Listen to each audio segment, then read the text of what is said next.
Maklum, isu yang ingin saya bawa ialah isu berkaitan dengan hutang isi rumah rakyat Malaysia, yang media hari ini telah mendedahkan bahawa telah mencecah angka 800 bilion ringgit Malaysia atau 89.2% keluaran dalam negara kasar, dan jumlah ini terus meningkat daripada sekitar 77% pada tahun 2009. Golongan muda kini berdepan dengan persekitaran hutang yang tidak kecil dan lambat laun bakal menghimpit dan sekaligus membelenggu corak kehidupan masyarakat pada masa akan datang. Daripada pinjaman pendidikan, pembelian kenderaan, malah nikah kahwin, pemilikan rumah serta pembiayaan anak dan keluarga, petunjuk-petunjuk ekonomi yang dibentangkan belum cukup untuk menjawab persoalan-persoalan sebenar di lapangan. Daripada angka pelaburan, pertumbuhan, peningkatan indeks saham yang dibentangkan, berapa ramaikah rakyat berpendapatan kurang daripada RM2,300 sebulan berjaya dikurangkan? Soalan ini wajar ditanya kerana sebelum pilihan raya yang lalu kita terdengar ada janji bahawa jumlah wang bantuan rakyat satu Malaysia dan bilangan penerimanya ditambah. Saya percaya formula politik yang mengukur kejayaan ekonomi negara dengan angka penerima bantuan mesti dialih kepada formula ekonomi yang mengukur kejayaan dasar dengan mengangkat kedudukan penerima bantuan ke status di mana mereka tidak lagi bergantung kepada bantuan. Dalam berarti kata yang lain, jika apa yang ingin dibuat ialah menambah jumlah bantuan dan bilangan penerima, dasar yang dibuat sebenarnya tidak berkesan bahkan gagal. Saya mau menekankan bahawa 40% isi rumah terendah ini paling tinggi tahap pendidikannya adalah sijil pelajaran Malaysia, dan jumlah terbesar mencecah 52.3% tidak mempunyai sijil pelajaran. Separuh daripada mereka ini adalah golongan miskin bandar dan separuh lagi adalah penduduk desa. Jumlah 40% yang mewakili 9 juta penduduk ini mesti dilihat melangkau angka pasif, misalnya penurunan kemiskinan kepada 1.7% tahun yang lalu. Saya bimbang keselesaan dengan petunjuk angka umum ini boleh mengabaikan realiti sebenar keperitan hidup dengan pendapatan sedemikian pada kadar isu rumah yang ada boleh membinasakan. Saya berharap tumpuan besar akan diberikan kepada sektor pendidikan, di mana tidak wajar masih ada sekolah yang tidak lengkap kemudahan infrastruktur asas. Dan saya mohon Menteri Pendidikan membentangkan data terkini berkaitan kemudahan asas di sekolah-sekolah seluruh negara dan rancangan serta tindakan untuk ditangani. Selain daripada itu, saya ingin mengambil perhatian Dewan kepada dasar-dasar sosial tentang golongan kurang upaya, warga emas dan pesakit kronik, misalnya jantung, mestilah diperkemas agar akses bagi kemudahan perubatan dapat diberikan kepada yang paling memerlukannya. Khusus buat golongan kelainan kelainan upaya atau OKU. Di kawasan Bukit Katil misalnya, ada satu tempat namanya Kampung Kusayang. Di sana ada satu dia dipanggil sebagai PDK, pemulihan dalam komuniti untuk golongan kurang upaya. Dan bila kita teliti fasiliti ataupun tempat ini amat daif, dan malah kebajikan mereka yang menjaga tempat itu pun saya fikir dikesampingkan. Misalnya mereka yang berada di situ, yang bertugas di situ, kebanyakan dianggap sebagai sukarelawan dan tidak tetap dari segi gaji dan sebagainya. Dan saya ingin mengusulkan kepada kerajaan agar satu blueprint kebajikan dibentuk mengambil kira aspek aliran dan manfaat subsidi, fungsi zakat dan kesusahan sosial yang memberikan perhatian khusus untuk membantu golongan miskin, OKU, warga emas, ibu tunggal dan anak yatim piatu. Tuan dan Pertua, dalam Dewan ini baru-baru ini Menteri Dalam Negeri menjawab tentang masalah kematian di dalam tahanan. Saya ingin menarik perhatian Dewan kepada laporan Kumpulan Kerja Pertubuhan Bangsa Bersatu berkenaan penahanan sembarangan 2010, United Nations Working Group on Arbitrary Detention 2010 dengan izin, yang melawat penjara dan pusat tahanan Malaysia, melaporkan pada tahun 2011 bahawa antara 2003 hingga 2007 seramai 1,500 orang mati semasa ditahan pihak berkuasa. Saya ingin tegaskan bahawa kematian dalam tahanan tidak harus dilihat dalam perspektif angka. Satu kematian dalam tahanan wajar dianggap terlalu banyak kerana nyawa seorang manusia tidak boleh dikembalikan. Selain soal kematian dalam tahanan, kita tahu ada sejumlah kes lain bersabit tingkah laku anggota polis yang menjadi perbualan umum. Sehubungan itu saya minta dan mencadangkan agar satu reformasi menyeluruh dapat dilakukan, dan ini hanya boleh dilakukan dengan cadangan mewujudkan IPCMC dengan fakta bahawa IPCMC merupakan sebahagian daripada 125 cadangan penambahbaikan pasukan polis yang telah dilakukan melalui Suruhanjaya Diraja. Saya ingin cadangkan kepada Yang Berhormat Menteri Sila Gulung untuk menganjurkan satu lawatan kerja membawa ahli parlimen melihat dan menilai bagaimana kedudukan penjara dan juga lokap. Saya ingin cadangkan supaya satu reformasi lokap dapat dijalankan agar prinsip a man is innocent until proven guilty dapat dilaksanakan. Tuan dan Pertua, saya ingin mengulas sedikit tentang apa yang diungkapkan oleh Yang Berhormat Pekan Perdana Menteri mengenai perdamaian nasional. Saya ingin lihat bahawa perdamaian nasional ini wajar dilihat dalam kerangka negara. Justru yang perlu dikembangkan ialah selain daripada kita mengakui terdapat kecurangan pilihan raya yang mesti dibersihkan, tapi dalam masa yang sama, kalau kita lihat daripada kerangka nasional, kekuatan negara kita ialah kekuatan budaya. Dan kekuatan budaya inilah yang menyebabkan bagaimana negara kita sekarang ini dilihat sebagai sebuah tempat pelancongan. Dan kerana mereka melihat soal keragaman budaya, bahasa dan juga agama. Cuma ada masalah yang paling utama ialah, saya ingin tanya kepada dan cadangkan kepada Menteri Pelancongan dan Budaya, apakah kebudayaan dan kekuatan budaya di dalam negara kita ini hanya dilihat dalam bentuk program semata-mata, program melawat, program pelancongan, dan tidak tertumpu kepada pemahaman tentang budaya sesuatu kaum. Kerana itulah kekuatan kita. Dan ini boleh saja dilakukan. Misalnya di Amerika ada program Fulbright Scholar. Di Japan ada program Japan Foundation.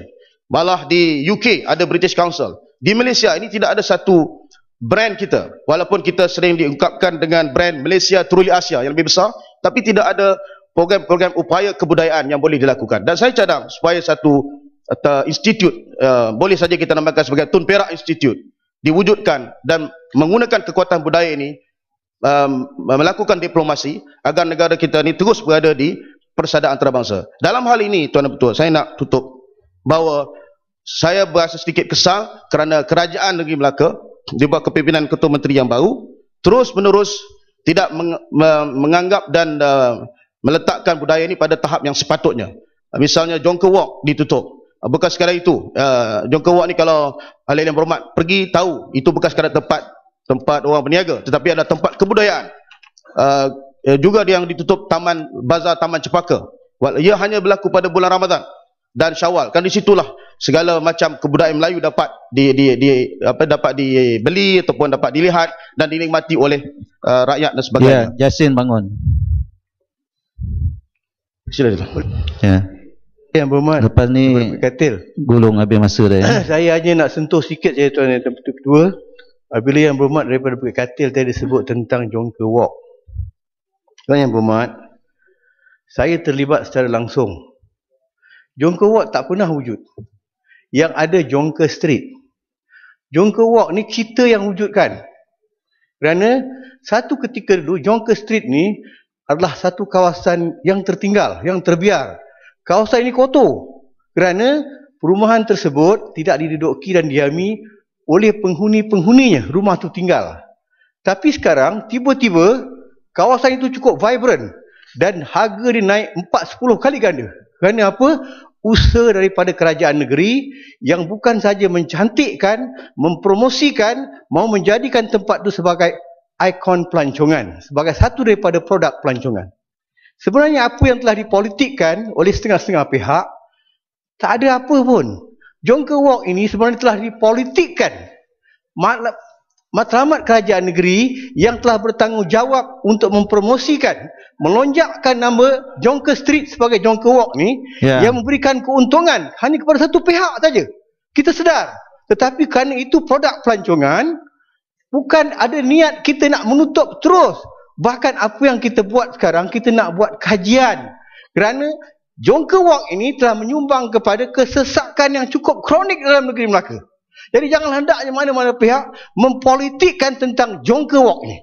Kerana itu sebenarnya usaha kerajaan negeri yang telah mempromosi, mengkayakan satu pihak saja.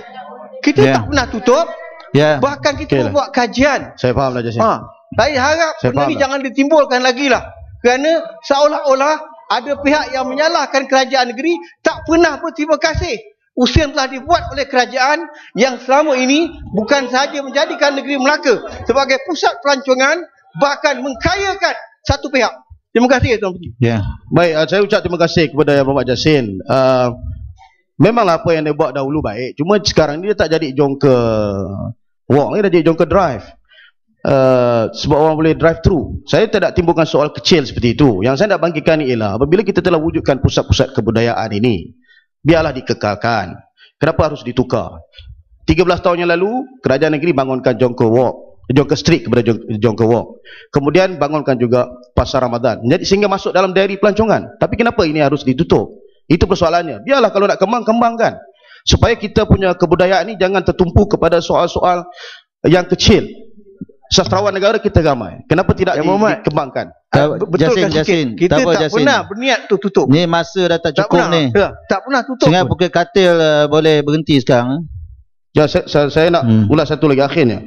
Saya nak angkatkan Ini daripada petang semalam akhirnya ni. yalah saya dah ni tutup akhir tuan betul. Tutup akhir. Saya nak tutup dengan marilah kita hayati ayat Al-Quran surah Al-Hujurat. Ya ayuhan nas inna khalaqnakum min dzakarin wa untha wa ja'alnakum syu'uban wa qabail lita'arafu. Wahai manusia, terjadikan kamu ini, mencipta kamu lelaki, perempuan dan jadikan berbangsa, bersekupu ini untuk kita berkenal-kenalan. Itu kekuatan yang saya sebut soal budaya tadi. Dan ini sebenarnya menjadi asas kepada kekuatan kita. Jadi saya mohon agar Kementerian Pelancongan dapat mengangkat tema budaya ini supaya ianya dapat disemarakkan untuk kepentingan rakyat. Terima kasih. Terima kasih Bukit Katil, Setiawangsa. Kalau boleh sampai pukul 1 Setiawangsa. Bismillahirrahmanirrahim. Sampai pukul 12. Tak maaf, 12. Terima kasih Yang Ketua kerana memberi saya izin yang begitu lama untuk junjung kasih. Junjung kasih di atas ucapan yang di-Pertuan Agong pada 25 bulan 6. Hari ini speaker dengan timbalan speaker kurang oksigen. Ucapan terima kasih juga kepada pengundi Setiawangsa yang memberi keyakinan kepada saya untuk menjadi ahli parlimen di situ. Yang di-Pertua, Dewan Bandaraya Kuala Lumpur telah memutuskan untuk menawarkan sebanyak 45,358 unit PPR. Pada tahun 2009, sebanyak 38,853 barang-barang tawaran telah dikeluarkan. Walau bagaimanapun daripada 45,000 itu, 38,000 telah ditawarkan, 6,505 tidak layak kerana sebab-sebab tertentu. Daripada 38,853 yang ditawarkan itu, hanya 13,110 iaitu 33.7% saja yang telah membeli semenjak tempoh 4 tahun yang lepas. Ini bermakna 63.3 yang ditawarkan untuk membeli rumah PPR itu masih belum memberi jawapan. Persoalan saya ialah kenapa ini berlaku? Kebimbangan saya ialah kemungkinan mereka-mereka yang tinggal dalam sistem PPR ini kerana umur mereka yang tua, mempunyai gaji yang kecil ataupun mempunyai anak yang ramai, mungkin mempunyai masalah untuk membeli rumah ini. Saya ingin menanyakan Kementerian Wilayah, apakah telah yang dibuat sepanjang 4 tahun ini untuk membolehkan mereka ini membeli rumah-rumah yang telah ditawarkan mereka ini. Saya juga dipahamkan pinjaman yang telah dibuat melalui Yayasan Wilayah masih belum dapat dijalankan kerana ada beberapa perkara-perkara dan perkara-perkara baru yang telah syarat-syarat baru yang telah diletakkan kepada Yayasan Wilayah untuk mengeluarkan wang ini kepada peminjam-peminjam. Yang itu juga saya ingin mendapat kepastian daripada Kementerian Wilayah dan Bandaraya Kuala Lumpur.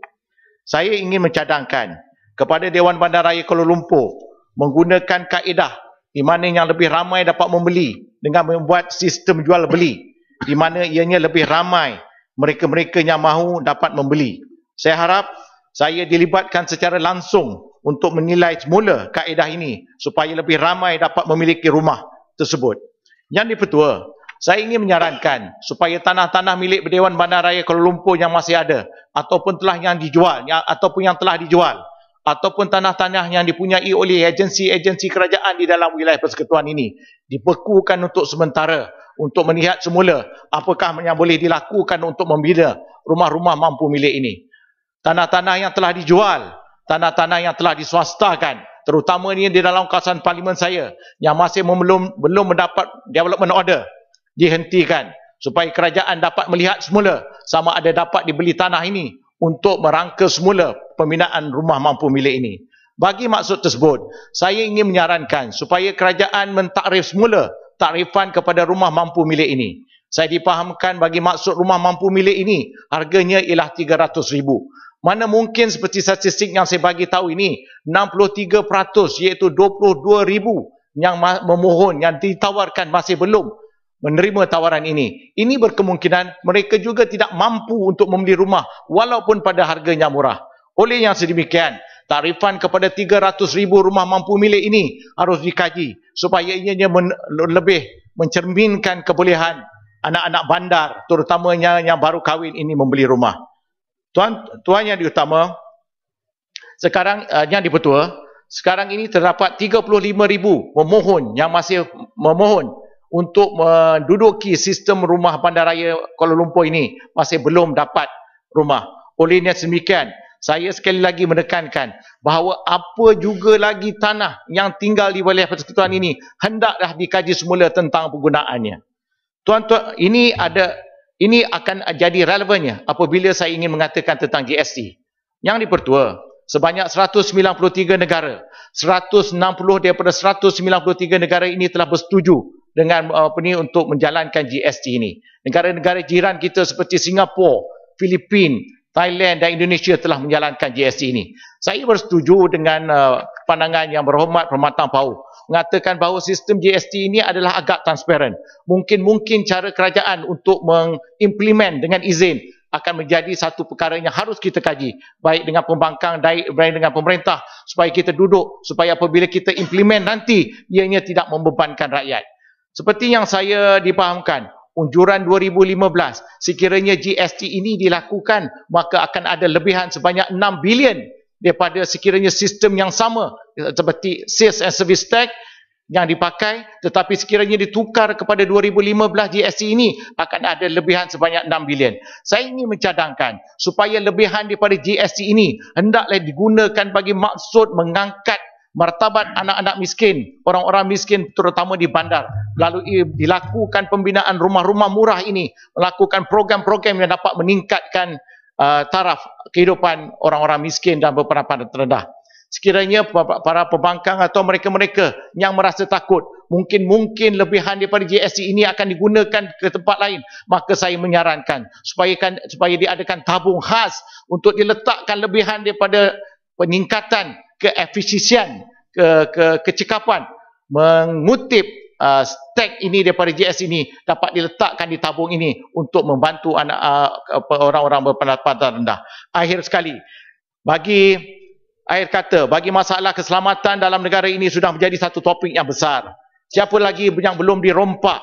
Rakyat biasa, orang tua, budak-budak, pekedai, ATM machine, adun, ahli parlimen, menteri, kerabat ilaja, semua telah pun mendapat masalah daripada ini.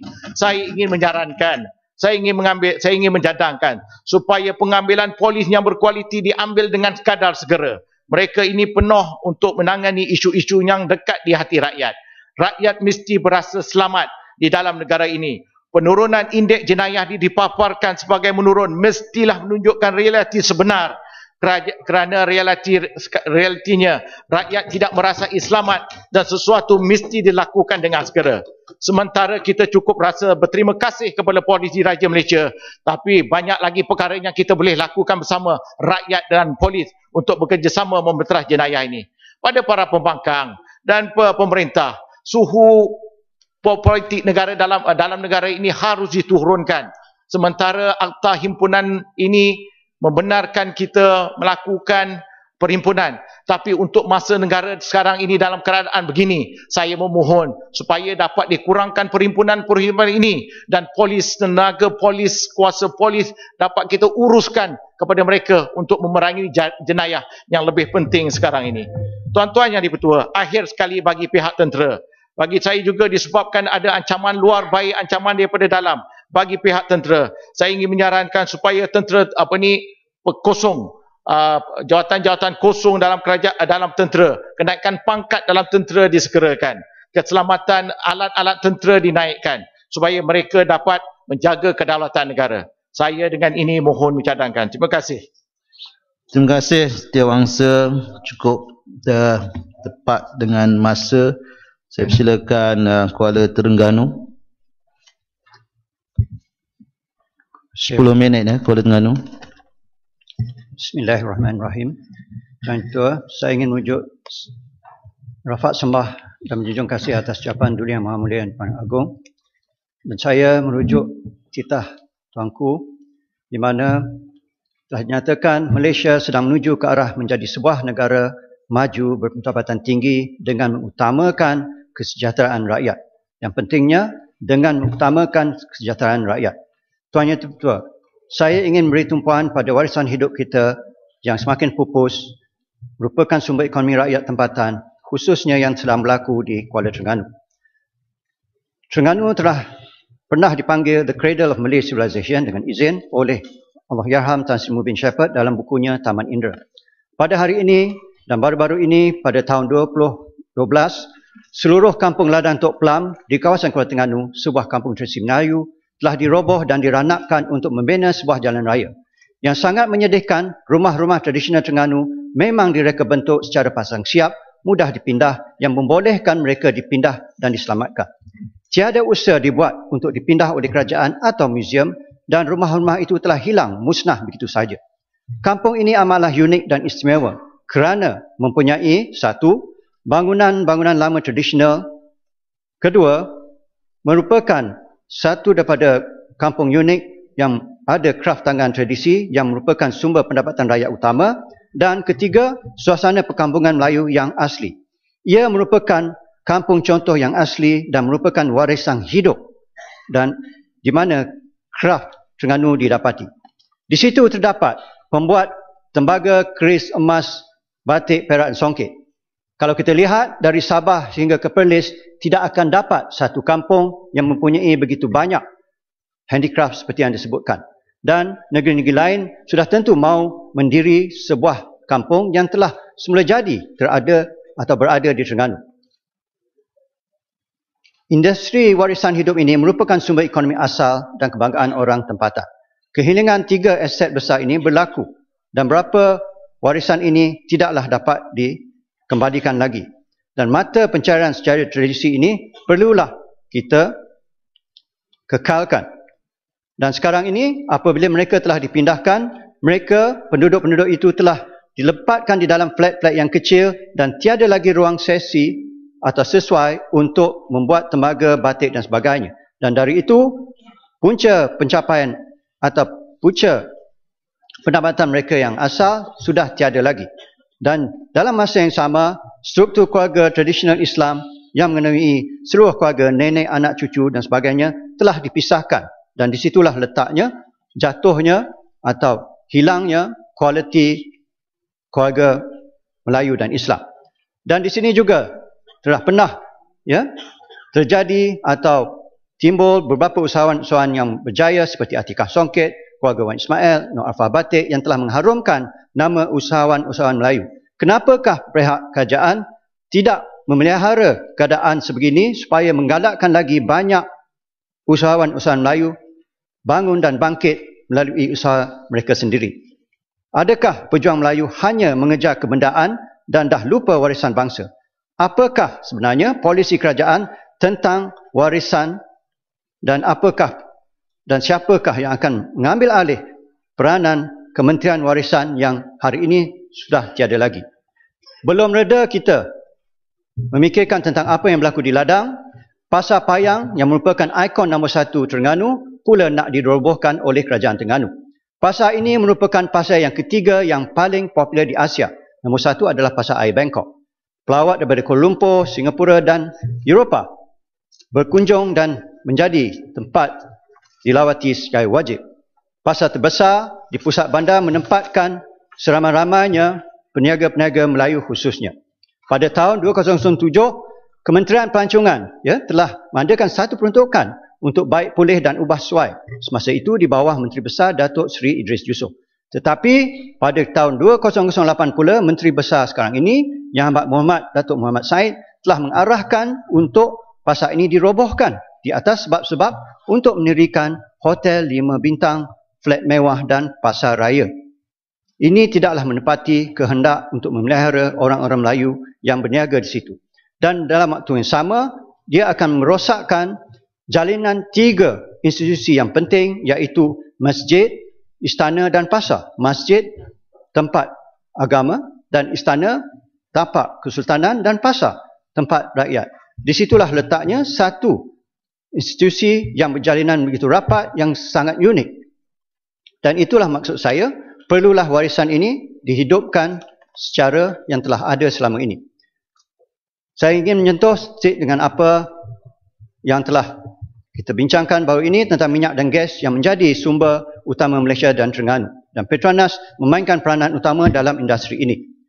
Seperti dalam ya, kenyataan Badan Antarabangsa Revenue Watch, dari segi transparansi pengurusan sumber natural resource pada Mei 8 tahun 2013, Malaysia telah ditempatkan di tempat 34 daripada 58, iaitu lagi bawah daripada Filipina, Indonesia, Ghana, Tanzania dan Gabon.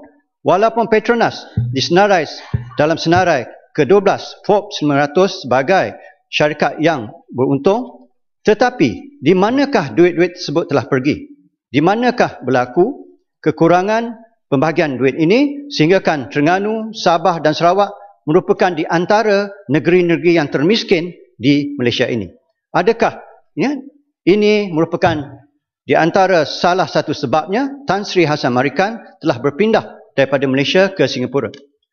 Royalti minyak yang telah ditandatangani dengan Terengganu dan Kelantan telah tiada lagi dan telah ditarik balik. Dan sehingga hari ini, rakyat Terengganu khususnya tidak tahu terma atau syarat-syarat apa yang telah disetujui di dalam penarikan balik royalti tersebut. Apabila ditanya Menteri Besar Terengganu, jawapannya, royalti ke, ihsan ke, dana khas ke, peduli apa? Asalkan dapat pitih atau duit, cukuplah. Tapi itu merupakan sikap yang tidak sihat.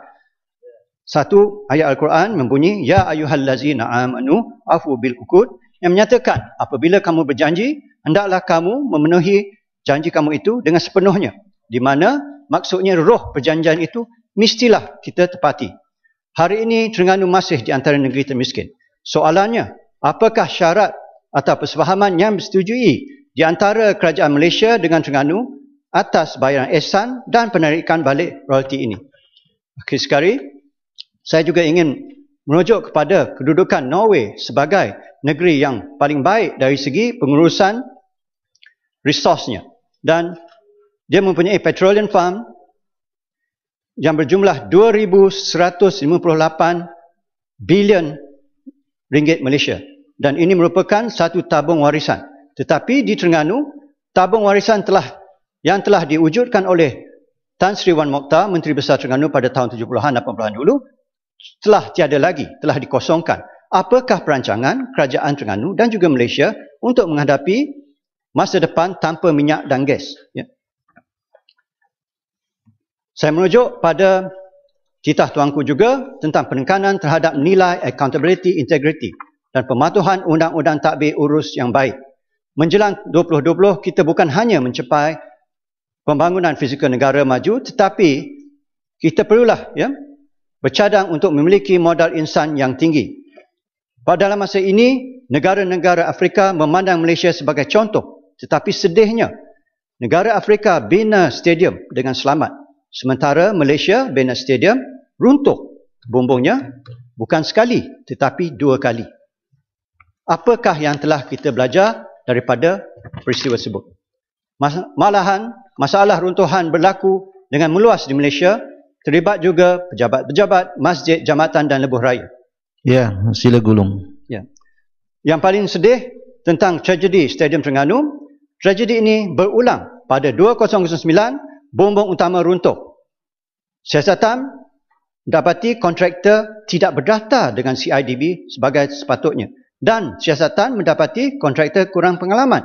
Pada tahun 2010, Berita Harian melaporkan 50 juta barang kelengkapan elektrikal dan sebagainya telah dicuri di bawah jagaan security 24 jam.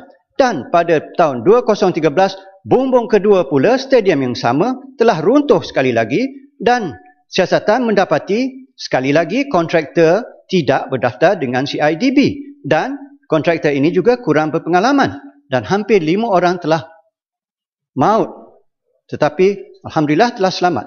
Soalnya, apakah yang telah kita pelajari daripada isu-isu tersebut? Ya?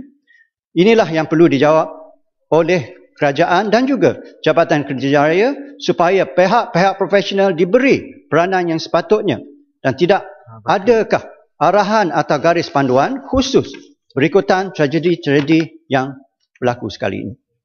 Dan saya percaya jika kepercayaan yang sepatutnya diberi kepada profesional, mungkin talent corp yang telah ditubuhkan untuk menarik balik profesional-profesional daripada luar negara untuk pulang ke Malaysia akan lebih ramai pulang ke negara kita ini. Tetapi dengan keadaan yang sedemikian rupa, tidak adalah kepercayaan untuk profesional ini untuk pulang dengan tidak ada tempat untuk mereka menjalankan kerja mereka dengan baik. Akhir sekali, saya ingin merumuskan bahawasanya titah Duli Yang Amat Mulia Tuanku Agong amatlah tepat tentang konsep accountability dan transparansi untuk kesejahteraan rakyat amatlah penting dalam pentadbiran sesebuah negara. Dan itulah harapan sebagai rakyat Malaysia, dan saya menjunjung kasih titah Duli Yang Maha Mulia Tuanku Agong dan mohon terima. Terima kasih. Ya, terima kasih Kuala Terengganu. Sila Ulu Rajang. Terima kasih, Yang di-Pertua. Salam sejahtera, salam perpaduan dan salam satu Malaysia. Pertamanya, setinggi penghargaan dan ucapan terima kasih saya kepada Tuan Yang Pertua kerana telah memberi saya ruang dan kesempatan ini untuk menyertai perbahasan ke atas titah ucapan diraja oleh Duli Yang Maha Mulia Seri Puka Baginda Yang di-Pertuan Agong. Sempena pembukaan rasmi Majlis Pertama, Pengal Pertama Parlimen yang ke-13.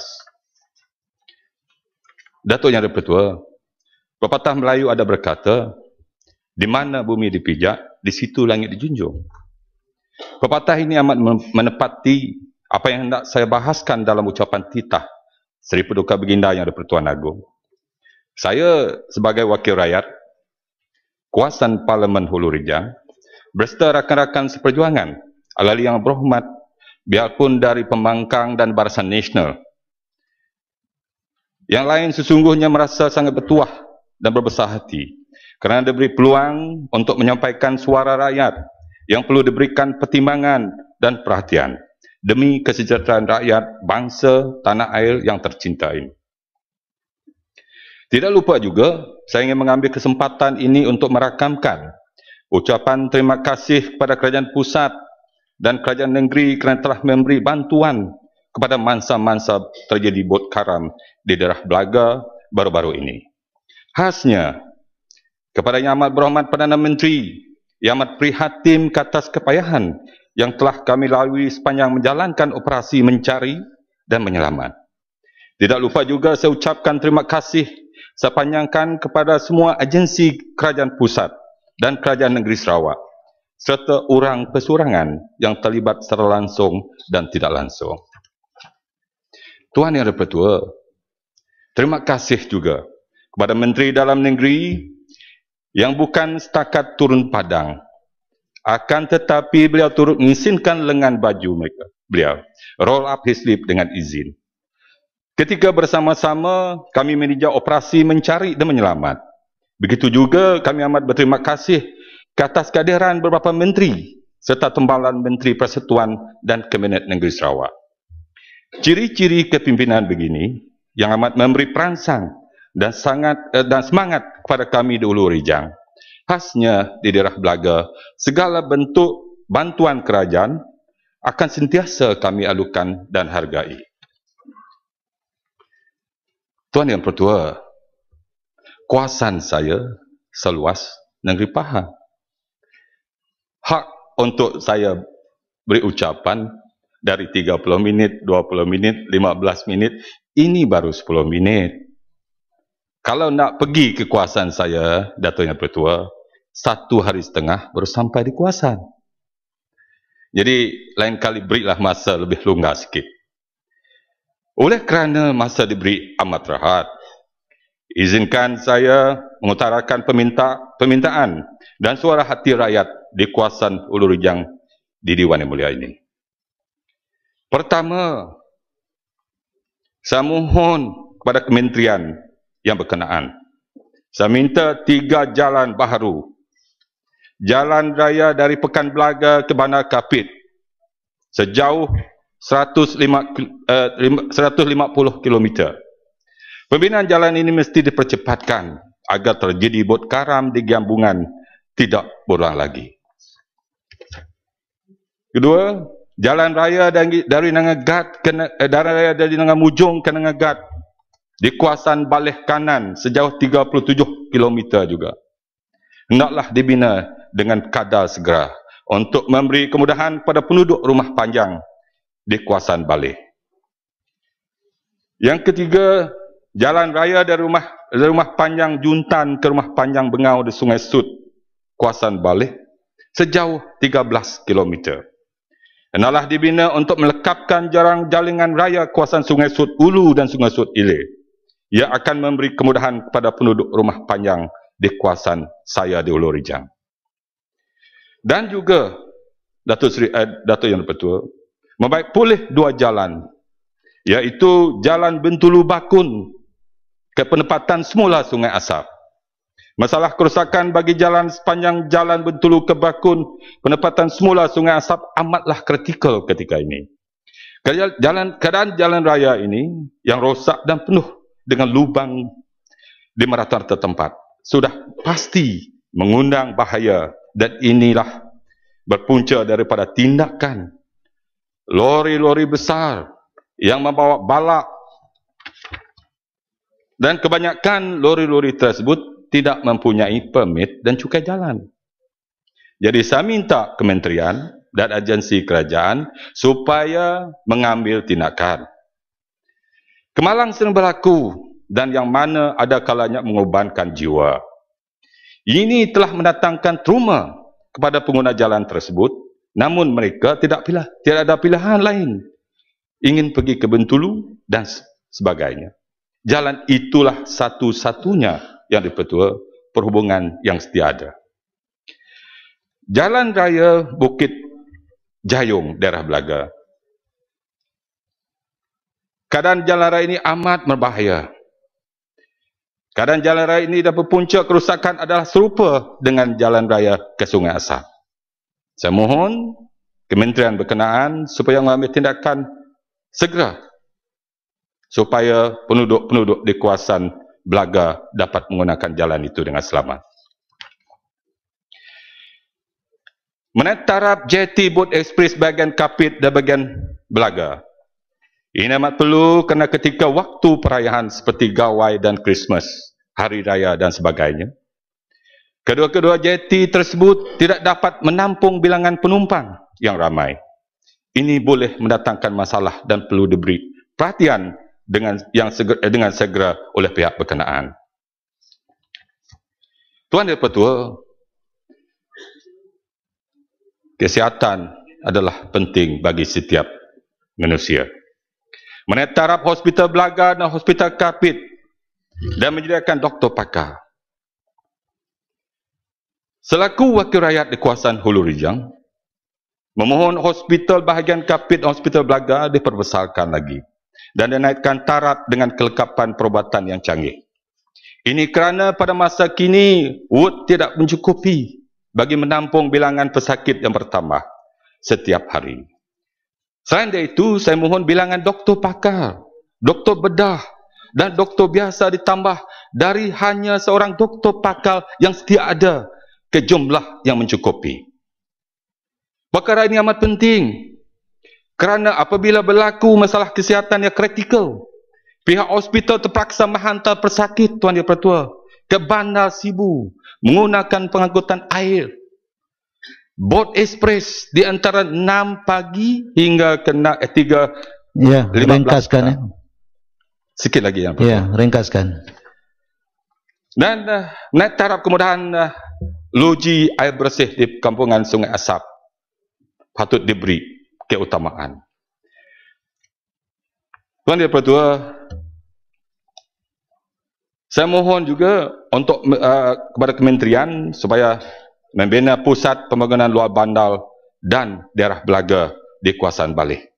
Ini penting agar pelepasan sekolah menengah yang tidak mendapat ke tempat IPT dapat menerima latihan kemahiran tanpa perlu pergi ke jauh tempat. Tuan Dipertua, saya ingin menyentuh sedikit semasa PRU. Pada PRU ke-13 yang lepas, merisik juga turut berlaku. Namun demikian, risikan pihak tertentu telah ditolak secara sumpan dan majoriti rakyat. Yang berhormat rakan seperjuangan saya, Ahli Parlimen Kawasan Kapit tentu dapat menceritakan risikan hampa tersebut sebab beliau adalah individu pertama di pedalaman Rejang yang mengalaminya. Apa saya ingin utarakan di Dewan ini, Tuan Dipertua, dakwah politik negatif yang dibawa oleh kedua-dua calon semasa berkempen amalah tidak baik kesannya buat rakyat di kawasan Dulu Rejang. Tindakan kedua-dua calon tersebut cuba menanam kebencian di hati rakyat dan menabur hasutan dan fitnah yang tidak berasas. Mereka cuba menidakkan pembangunan yang sedang dan telah dibawa oleh Kerajaan Barisan Nasional, Tuan Yang Pertua.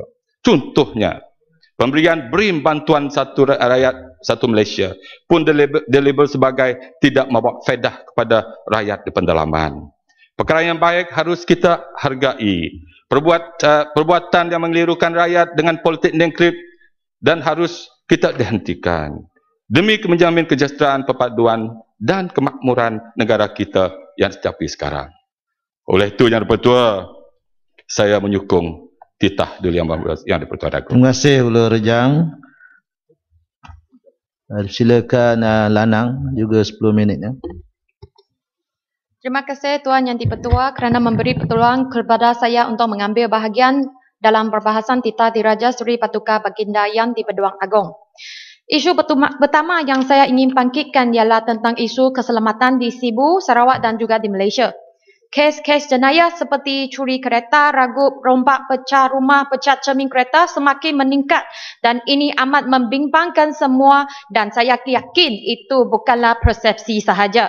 Seperti yang dikatakan oleh Yang Berhormat Bintulu, Sibu telah digelar sebagai Cowboy Town. Di Sibu semakin banyak kes-kes pembunuhan berlaku beberapa tahun ini. Sebagai contoh, pada 2 tahun yang lepas, 3 orang maut ditikam oleh warga Indonesia semasa makan malam di sebuah rumah di Jalan Ciukun. Pada tahun lepas pula, ahli perniagaan ditembak mati semasa ingin pergi membeli peti besi di Jalan Bakor dan seorang isteri peniaga balak mati ditembak di luar kafe. Pada tahun ini pula, kes tembak mati seorang ahli perniagaan di Jalan Aman dan seorang warga negara Indonesia pula ditembak mati pada bulan yang sama. Berapakah kes-kes pembunuhan yang telah disiasat lengkap dan diselesaikan oleh pihak polis dan penjenayah dikena hukuman di mahkamah? Kes rogo yang semakin bertambah di Sarawak juga semakin membimbangkan ibu bapa dan masyarakat. Pada bulan Mac ini, seorang kanak-kanak perempuan yang berusia 10 tahun mendakwa dirogol oleh tua lelaki secara bergilir-gilir. Sehingga sekarang kes ini belum diselesaikan. Pak Mansah masih mengadu kepada saya bahawa kes ini telah ditangguh selama berapa bulan dan dia berasa amat kecewa. Walaupun Ketua Polis Sibu menyatakan sehingga kini keadaan keselamatan di Bandar Sibu terus berada pada tahap selamat, akan tetapi rakyat Sibu tidak berasa selamat atau aman. Ketua Polis Daerah Sibu menyatakan bahawa statistik secara purata 2 kes dilaporkan sehari dan paling banyak 9 pada tahun lepas. Akan tetapi saya rasa statistik itu tidak begitu tepat kerana masih banyak rakyat yang tidak membuat laporan polis. Salah satu alasan mereka tidak membuat laporan kerana mereka tidak ada keyakinan terhadap pihak polis untuk menyelesaikan masalah mereka dan ianya hanya membuangkan masa mereka sahaja. Jadi statistik yang diumumkan saya rasa bukanlah statistik kes jenayah yang turun tetapi statistik pelaporan kes yang turun. Ini adalah imej yang tidak baik terhadap pihak polis. Bagaimanakah kerajaan dapat meningkatkan kecekapan polis untuk memberi balik keyakinan kepada rakyat? Tambahan pula di Sibu, di Balai Polis, masih kekurangan polis yang berkaum Cina.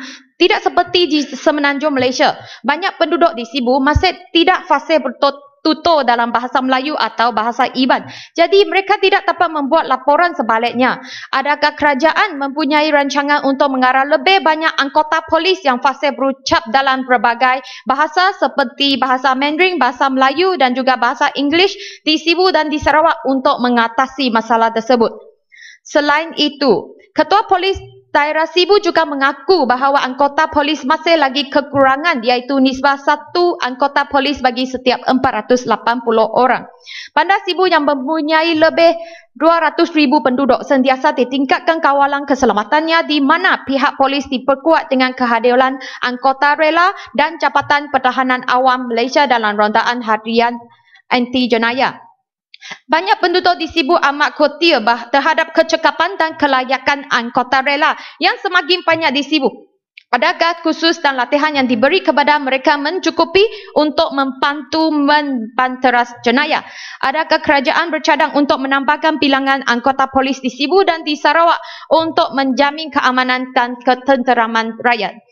Saya berharap Ketua Polis Negara dan Menteri Dalam Negeri dapat mengambil berat terhadap keselamatan rakyat dan bukan hanya menitik beratkan tingkah laku pembangkang dan penyokong Pakatan Rakyat. Isu seterusnya ialah isu cyber gambling atau dikenali sebagai isu mesin kuda di Sibu dan juga di Sarawak. Isu ini juga menjadi masalah yang semakin serius di Sibu dan di Sarawak. Saya difahamkan bahawa terdapat lebih kurang 102 kedai mesin kuda di Bintulu dan tidak ada laporan yang menunjukkan bahawa masalah tersebut telah diselesaikan di Bintulu atau di mana-mana kawasan di Sarawak walaupun Yang Berhormat Bintulu telah mengisytiharkan perang ke atas isu mesin kuda. Tidak dapat dinafikan terdapat beberapa kedai telah ditangkap dan ditutup tetapi kedai baru asyik dibuka secara berleluasa. Saya yakin bahawa masalah ini juga bukanlah persepsi sahaja. Banyak penduduk juga mempersoalkan sama ada operator mesin kuda mendapat perlindungan daripada pihak polis. Soalan ini saya harap Ketua Polis dan Menteri Dalam Negara dapat menyiasat dan memberi satu penjelasan ataupun jawapan. Selain itu, saya juga menerima panggilan telefon daripada seorang penduduk kaum Iban. Dia amat sedih hati kerana isteri dan anaknya mencuri wangnya untuk berjudi di kedai mesin kuda. Jadi ini menunjukkan isu mesin kuda bukan sahaja membawa kesan buruk kepada 1-2 kaum sahaja tetapi kepada semua kaum di Sarawak dan di Malaysia. Saya berharap KDM dan PDRM dapat menyelesaikan masalah isu mesin kuda dengan segera kerana rakyat percaya peningkatan kes jenayah adalah kesan daripada mesin kuda juga. Isu ketiga adalah tentang bantuan kebajikan. Secara umumnya, dasar kebajikan yang dilaksanakan kerajaan Malaysia kepada warganya adalah baik, biarpun masih banyak luang yang perlu diperbaiki. Kita tidak dapat menafikan bahawa kerajaan juga sudah lama mengadakan skim bantuan kebajikan masyarakat, bantuan pinjaman kepada peniaga kecil, beasiswa belajar ke universiti dan sebagainya. Namun, di sebalik semua dasar berkebajikan itu, mengapa masih ramai golongan masyarakat yang hidup melarat dan terpinggir? Antara golongan terbesar yang menjadi dominan dalam kategori ini ialah mereka yang ditimpa nasib malang seperti kemalangan yang mengakibatkan kecacatan kegal, ibu tunggal dan orang kelainan upaya OKU. Kerajaan memainkan peranan memberi bantuan kebajikan kepada mereka yang layak tetapi persoalan yang timbul ialah adakah bantuan kebajikan yang diberi itu cukup untuk menambung perbelanjaan keperluan mereka. Apalagi bagi mereka yang benar-benar tidak mampu untuk bekerja, terutama orang-orang tua yang tidak berkeluarga. Kata orang, duit tidak pernah cukup. Tetapi bagaimana pula dengan bantuan kebajikan yang tidak pernah cukup, malah berada di bawah paras kemiskinan tegak atau pendapatan garis kemiskinan PGK. Walaupun PGK 2007 telah digantikan kepada PGK 2012 iaitu pendapatan keluarga di bawah PGK semasa di Semenanjung 760, di Sarawak 910 dan di Sabah 1050 layak memohon bantuan kebajikan. Persoalannya, adakah bantuan kebajikan yang diperoleh itu mampu melepasi tahap PGK semasa? Pada tahun ini, bulan Jun, Menteri Kebajikan Wanita dan Pembangunan Keluarga di negeri Sarawak Yang Berhormat Dato' Hajah Fatimah Abdullah telah mengumumkan kenaikan kadar skim bantuan AM iaitu minimum RM60 sebulan sekarang dinaikkan ke RM150 sebulan, kadar maksimum RM250 adalah dikekalkan. Kenaikan ini berkuat kuasa pada 1 Ogos 2013. Adakah kerajaan persekutuan juga akan menaikkan skim panduan am dan panduan-panduan lain? Diketahui bahawa banyak lagi orang yang memerlukan panduan kebajikan belum dapat panduan tersebut, terutamanya ibu tunggal dan OKU. Saya berasa amat sedih hati apabila mendapati banyak lagi ibu tunggal yang perlu menjaga anak kecil dan perlu bekerja untuk menanggung kehidupan keluarga. Saya memohon kerajaan untuk membina pusat jagaan kanak-kanak terutama untuk ibu tunggal dan wanita yang ingin bekerja. Ini bukan sahaja dapat meningkatkan pelibatan wanita dalam ekonomi, politik dan juga sosial. Sebagai contoh, seorang ibu tunggal tua yang berumur 70-an yang mempunyai seorang anak tetapi anaknya telah meninggalkannya. Dia mempunyai kanser dada dan sekarang tidak dapat bekerja lagi. Panduan kebajikan yang diberikannya adalah sebanyak RM60 sebulan sahaja, iaitu lebih kurang RM2 sehari. Cukupkah seorang yang tak mampu bekerja dengan bantuan kewangan RM60 sahaja? Ini adalah salah satu daripada kisah benar yang berlaku di kawasan saya. Saya percaya nasib yang menimpa keluarga ini bukan yang pertama dan bukan yang terakhir. Ringkas kan, gulung. Okey. Saya juga berharap kerajaan dapat menaikkan janji-janji yang diumumkan oleh Perdana Menteri kepada ibu-ibu tunggal pada 19 April 2013, sehari sebelum penamaan calon PRU 13, iaitu yang mana lebih 800,000 ibu tunggal yang berdaftar akan menerima kad diskaun Satu Malaysia yang menawarkan diskaun antara 5 hingga 50% bagi berbagai barangan dan perkhidmatan terpilih.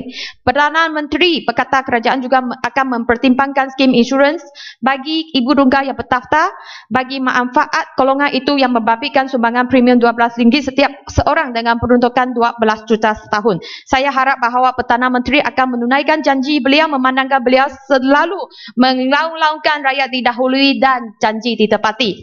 Akhir sekali saya ingin menyentuh isu kaum Iban yang kebanyakannya ialah penyokong kuat Barisan Nasional.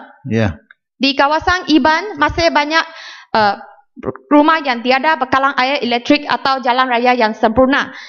Tahukah, sedarkah kerajaan bahawa masih banyak kaum Iban, penduduk Iban yang meminta keranda atau duit untuk pengebumian apabila ada sesiapa yang meninggal dunia di kampung mereka, di rumah panjang mereka. Jadi, saya bercadang kerajaan persekutuan melaksanakan skim-skim seperti yang dilaksanakan oleh Kerajaan Pakatan Rakyat di Selangor, yang mana kerajaan memberi skim khairat kematian sebanyak RM2,500 kepada warga emasnya. Saya berharap kerajaan lebih mengambil berat terhadap kaum-kaum Iban memandangkan kebanyakan mereka adalah penyokong kuat BN. Terima kasih. Terima kasih. Ya, Muhammad banyak nota yang dihantar kepada saya.